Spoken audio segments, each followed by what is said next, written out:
This is ThinkTech Hawaii. Community matters here.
Good morning, Vietnam!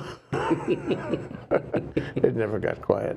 No, they never did. Yeah, that's Vic Craft. He's the host of Good Morning Vietnam. It never got quiet. And now he's the guest person here. And he's retired Air Force. Not retired Air Force, retired aerospace. Aerospace. There we go. But you were in the Air Force. Yes, sir. And you spent a good deal of time there, and you trained your brain cells in the Air Force. Yeah. Well, they had a habit of training us. A lot. A lot, yes. And we're going to talk about that. But first, I want to talk about your reaction to the 60 Minutes segment on Sunday, 2 days ago, about the friendly fire incident in Afghanistan in 2014. Very, very interesting episode, segment that they made. They did their own investigation. And I sent you the link, or I suggested you look at it, and you went and looked at it, and you read the transcript of that segment. You came up with some very interesting conclusions that we all missed. Tell us about it. First one off that I mentioned to you was nobody was asking the right questions. I said, if this is a nighttime engagement, and the mission pod, or the mission sniper pod on the B-1 does not have the capability of being able to spot the beacons, the OSO, or the offensive systems operator in the B-1, replied to the ground controller that yes, he saw the beacons. He responded to the affirmative when they asked him directly, do you see the beacons? Everybody skipped over that. The fact that here is the OSO who's responsible for releasing the weapons out of the weapons bay, saying that he can see the friendlies down there, and all he is doing is watching the tracers go from the position where these guys were. He said, yep, I got them nailed, no problem. Releases 2 Mark 82s, and boom, these guys are dead. Well, Mark 82 is a 500-pound bomb, by the way, sorry. And it's also a precision-guided munition. Okay. Nobody asked these questions, and again, I would turn around and ask another question is, all right, what would you do in daylight if you didn't have the beacons? And I said, okay, there are some command and control that was lost here, and I think because the Air Force was responsible for doing the investigation, more or less just threw the Army under the bus. That's what it looked like on 60 Minutes. It sure did, and again, laid the entire blame on the commander of the platoon. Anderson, his name. Yeah, of the Green Beret platoon. And again, you had a ground controller from the Air Force who had not been with the unit, did not understand their language or what was going on. Oh, by the way, he had already been marked down because of poor performance. Yeah, he made mistakes in the past on these deals. So now you have these circumstances, and it's like an accident is not just one thing, it's a number of things leading up to it. Isn't that true? So here you have either poor communications or the idea of not resorting to the equipment that you have that does work. Would they have gone ahead and marked that little outpost out there that did get bombed with a GPS marker? Could have. Yeah. Don't know. Did they have the equipment to do that? And if not, why didn't they do that? Or why didn't they do something as an alternative as opposed to keep answering in the affirmative? And as I told you in my response to your email was, in the heat of battle, and especially these guys are sitting up there orbiting for 20 minutes, 21 minutes, trying to figure out where the enemy is. And they could have possibly spent the time figuring out where the good guys are as opposed to where the enemy was. I don't know. I wasn't there, and I can't make the... It's hard to do Monday morning, you know. Sure it is. But as I said, the key questions weren't asked, and that was, the OSO had some responsibility in this, and he was completely ignored. And the other thing was, as I said, they threw the Army under the bus. They also threw the Air Force ground controller under the bus. And they were expendable as far as this report was concerned, or this investigation. So we're going to save the air crew's career, the air crew in the B-1. And their careers were saved. They were saved. They were all put back flying again. But we're going to save those guys. But the grunts, they're expendable. That's what happened. That's what happened. Yeah. And I think it was totally unfair. There is not just a matter of miscommunications, it was a matter of training, because did the OSO respond aggressively because he was under pressure? Yeah, they wanted a yes answer from him. I guess. And he must have known that with the equipment they had in the special bomb sight bay, you could not see the helmets. You could not see the what was it? It's the IR beacons that are on. IRB, and they were on top of the helmets. You could not see it. Right. He must have known that, but he said yes. Yeah. I see it. Yeah. It's really it's amazing, and he didn't catch himself, and they didn't catch him. How could you see it? We don't have equipment to see it. Well, and that's why I disagree with the general from a standpoint that it was an Army failure, or the failure of the commander of the Green Beret platoon, so much as, and he said, well, the platform is not to be faulted. Well, yes and no. The platform isn't to be faulted. It was misused. It wasn't the right bomber to send out for close air cover. It's been successful in the past, and it is a good platform from a standpoint of putting precision-guided munitions on a target. The problem is pinpointing the target. Yeah. And as I told you, I did some digging into the research. The only friendly fire incident that the Air Force had in Vietnam was when, sorry, we shot at one of your Coast Guard cutters. And Is that was, right? Yes. And that was the only incident. The Marines, of course, had several incidents where they dropped ordnance on Army troops. So I said that's inter-service rivalry at its highest. It's funny now, but it wasn't funny then. You got dead people there, and it's that's not funny. Yeah. So if you didn't see the emotive power of the interview that they conducted on 60 Minutes, but there was a medic there, and he talked about I trying saw to that. put people back together again. Oh, that was really awful. No, and that is I remember we had Alan Ho on here last week, and you can see the pain in people's faces because they're there to save lives. And I'll grant you, the Geneva Convention allows them to protect themselves and their charges, but it's a difficult ethical thing, a line that they have to cross. Plus dealing with their own wounded. That's a horrible thing. Horrible. And they carry it around. It's not something you can wash right off. You carry it around. Well, it was a very interesting segment. It's certainly worth further discussion. And I guess the general impression that the segment made, on me anyway, was that the Air Force was protecting its own here, and it was dumping on the poor guys on the ground. And I may not have been as sophisticated in examining that as you've been. So anyway, how do you know all this stuff, Vic? This is pretty sophisticated stuff. You're talking, you were in the service a while ago. You were in aerospace a while ago, I think. So how do you know so much about weapons right now and bombers and the like? Let me bore you with some history. Please. In 1940, and I wasn't born yet, but 1940, the United States was facing the potential of going into war. The Selective Service Act had been passed by Congress, and now we're going to start drafting people and bringing them into the armed forces. Well, they're faced with a problem here. We're going to be getting farm kids, folks out of south side of Chicago who don't know a thing about warfare or how to even handle a rifle. One of the best books that I ever read was by Stephen Ambrose. It was called The Wild Blue.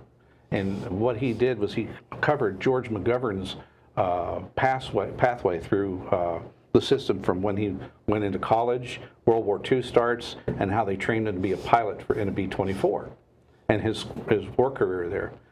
Well, how do you train a pilot? You realize that we made an awful lot of airplanes in World War II, but an awful lot of them crashed. Those were mostly training crashes. I forget what the percentages were, but there was a high mortality rate in aviation training for pilots, both the Navy, the Air Force, and the Marines, or the Army Air Corps at that time. But these people had to figure out how to take these folks out of this environment where they were in the farm and teach them how to operate, at that time, very sophisticated weaponry. So it's a really challenging training issue. It's education at its highest level because your life depends on it. Exactly. So now you had some very professional people that were employed at the time. I don't know the full story behind it, but I was, let's say, an inheritor of that, because now you get kids even in the time of Vietnam. And on one of our programs in past, we've had some of the guys who were complaining about the fact that they didn't have adequate training going into combat. Well, I'll pump up the Air Force a little bit. We didn't allow people to go there unless they were trained properly and had all the boxes ticked. And the thing was that you get this training, and it's, call it accelerated, call it very comprehensive. But I had experience with some folks with the Royal Air Force when I was working with them. The same career path that I had, riggers and fitters in the RAF, they take 1.5 years to do their training. You know how long our training was? 30 days. 5 months.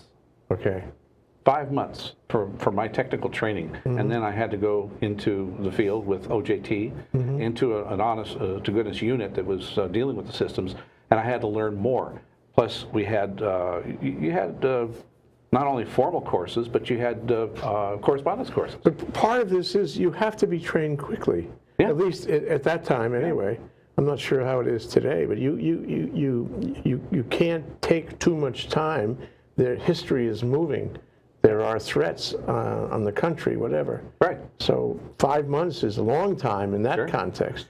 And that was one of the complaints that was made by Congress, and one of the reasons why some of the courses had been cut short was because they're not getting their return on investment. It was too much time was being spent in training. Well, what is too much time? It takes roughly 2 years to train a pilot. You just can't grab anybody. And that was another part of the testing that was done both prior to World War II and also in Vietnam. The Air Force accepts the general ASVAB testing that goes on, but you have more testing to go on to find your aptitude and what you're good for. I never wanted to be an aircraft mechanic. When I was in college, my desire in life was to be a jazz musician in Southern France. That was it. Why did you want that? Why did you want to be a jazz musician? Did you feel that you were talented? Oh, sort of. I studied piano for many years and composition, and but my first major in college was actually political science, but I still had this love for music. But I got this is like Ancestry, those ads from Ancestry.com, you know. Yeah. All these years I thought I was Irish, I'm really German, or all these years I thought I was German, I'm really Irish. Yeah. I just got to do a DNA test. And I suppose it's true that you can be tested for aptitude, and those tests are actually pretty accurate now. Yeah. And they found out that music was not your forte. That's right. It was, it was airplane mechanics. That was your forte. Again, the last thing I wanted to do was be an airplane mechanic, and when I found out that I was going to be going to that school, I thought, oh, this is a great mistake, a grave mistake. But it kicked in the fact that I've always had a love for airplanes. And I love to watch airplanes. My father used to take me to air shows when I was growing up, and just loved to watch aircraft fly. And thought, gee, I would love to be a pilot. And then all of a sudden, it dawned on me, oh, wait a minute. I can't be a pilot because of my eyesight, but I can work on these things and I can fix them. Yeah. So you realized this. I guess they told you this. Well, I had no choice in the matter. I had no choice in the matter, but it was a reasonable decision, and you had a career, so to speak, in being an Air Force airplane mechanic. Huh? Yeah, and I wheeled my way into becoming a flight mechanic for a while. So What's the difference? you go flying with the airplane, and you stay with it. It was I was assigned to base flight for a while, and we had a couple of C-47s that we used to fly around in Vietnam. We called it Roadrunner Airlines, but it was a lot of fun. So you would go up in the air Yeah, we'd go up with bombing the missions? Oh, and the not like. bombing missions. This was the C-47. It was That's a cargo plane, right? The old Dakota, DC-3. Okay. And you were there in the plane to yeah. fix the plane while the plane was flying? Not while I was flying, no. I'm not going to crawl out of the wing. But What was your purpose then? in case it broke down, we would land and we could fix it there. Oh, you just went with the plane plane would land, then you'd fix Yeah. it? That's very, that's very practical, if not Band-Aid. Well, that was in the good old days, and we also had flight engineers in those days, and aircraft are so sophisticated now that you really don't need flight engineers, at least in the commercial world. I think the C-17 still has one. But I wanted to get to answer your question as far as how I got there to know about all this stuff. Wait, Oh, you got to take it's a a break. cliffhanger. Okay. You know that because you are a host. Yes. You're the host. You're the host of It Never Got Quiet. Good morning, Vietnam. Good morning. How about a break? We'll be right back.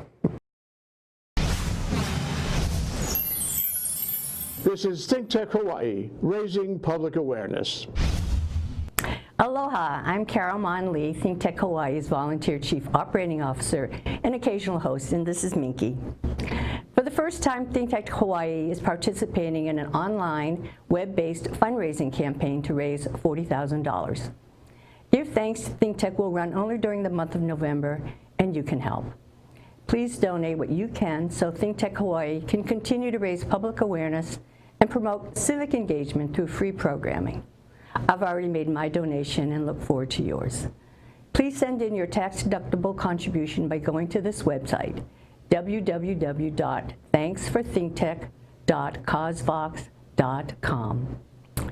On behalf of the community enriched by ThinkTech Hawaii's 30-plus weekly shows, thank you, mahalo, and sheshe for your generosity.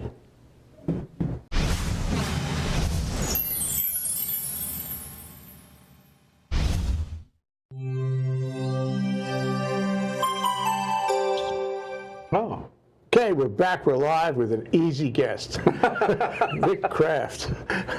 He has a lot of experience in the Air Force and in aerospace, and he is, in fact, the host of this show. I'm just visiting. I'm Jay Fidell, and he's my guest host, my host guest. Host guest? Host House guest, whatever. house guest, yeah. And we're talking about training in the military, and he's had plenty of that. So let's talk about, where it went from the training you had when they first designated you as an airplane mechanic. One of the things, particularly in the Air Force, when you're dealing with any kind of sophisticated systems, even in the operational units, you're constantly in training. You're upgrade training. There are all kinds of other things that have to be done as far as annuals and making sure that you're up to speed with the changes, because there are thousands and thousands of changes that occur on a weekly basis. And the technology changes all the time. Exactly. You're dealing with technology. Yeah, and so the thing is, you get accustomed to this. When I got out of the service, I bummed around with a couple of little jobs. I worked for Toys R Us, and that wasn't satisfying and whatever. Finally, somebody said, well, why don't you go into aerospace? So I put my resume into McDonnell Douglas in St. Louis, and because I had been an instructor in what's called field training on systems, and they said, well, yeah, we need instructors here. Why don't you come work for us? So they moved me to St. Louis, and I spent a few years working not only in the field service department, but also in program management. And what I learned in program management was, since I had this background as a mechanic, I learned more and more about support and what was necessary to support an aircraft. People just think, oh, put gas in it, put the pilot in it, burp him once in a while, and clean the windshield off, and away you go. Just stick the key in the ignition. the number of man hours of maintenance required for 1 hour of flight determines whether or not an aircraft is useful. The sophistication is that high that you have to have trained personnel. And we're not talking just the crew chief out there. There are specialists. It's not just the plane captain in the Navy and the Marine Corps. You have other people that work on their various systems in the aircraft, because no one person can really do it all. So it takes a lot of people.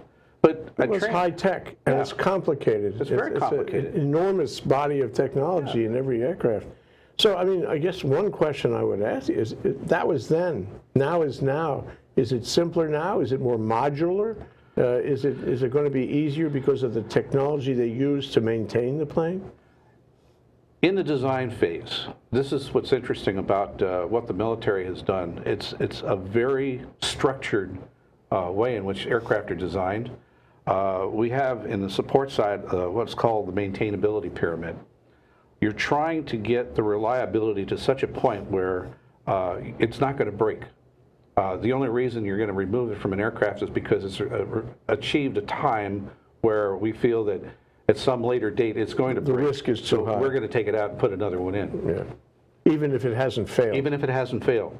The airlines work that way, and the airlines have benefited, or actually the commercial world has benefited from what the military has done, because you look at the turnaround times right here in Honolulu. When an airplane lands, if it's on the ground for more than 90 minutes, it's losing money. It's got to get airborne. Yeah, and they do. You can watch it turn around in front of your face.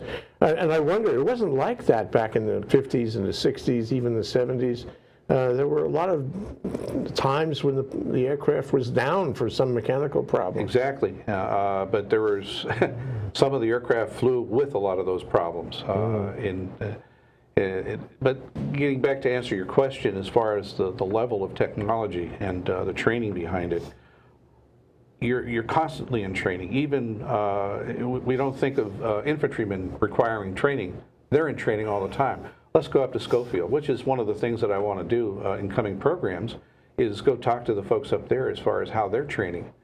Yeah, you may have people coming back from combat who have that experience. They're going to go back to school too. Either the school is going to learn from them, or they're going to learn some updated tactics and techniques. So all of the branches of the armed forces are constantly in this state. They're not, we're not going to remain static. We have to upgrade because our skills and the equipment, because the enemy is too. Yeah, sure. It's a race. It's an arms race, if you will. But you know, it's not just the Air Force. It's the Navy. Sure. I can tell you in the Coast Guard, the training was a big deal in the Coast Guard, and they trained you and trained you and trained you. And I suppose, I'm not sure if you can compare them, I suppose in other branches too, like the Army and Marine Corps, training is a big thing. You have to be at the best edge you can be because you're going into a situation where your life is at risk and the lives of people around you. And the country's future is at risk, so you got to have the best equipment possible. Well, this goes back to the 1940s, when a lot of the military specifications were established prior to World War II. You look at some of the older mill standards and mill specs that were created. It was done in the 1940s. They're still valid today, and they still establish the standards by which training programs are established. Curiously, when we were developing training programs for the Marines or the Air Force or the Navy, same mill standard was used. It was to the same level. So when we went out and trained Marines on the Harrier, it was no different from training Air Force people on the F-15. Yeah. So, you know, this is a window into the way it is in the military, all branches. It's a window into a benefit that anyone in the service has. You live in an environment where you realize you have to keep up. You realize that it's a war of not only weapons, but systems in general, of tactics and strategies and all that. You have to be trained. And then you accept that. You adopt that as an approach, and it makes you a better person to deal in this civilian community also. And so then you come out in the civilian community and you find that nobody really cares about training. It's really an interesting comparison.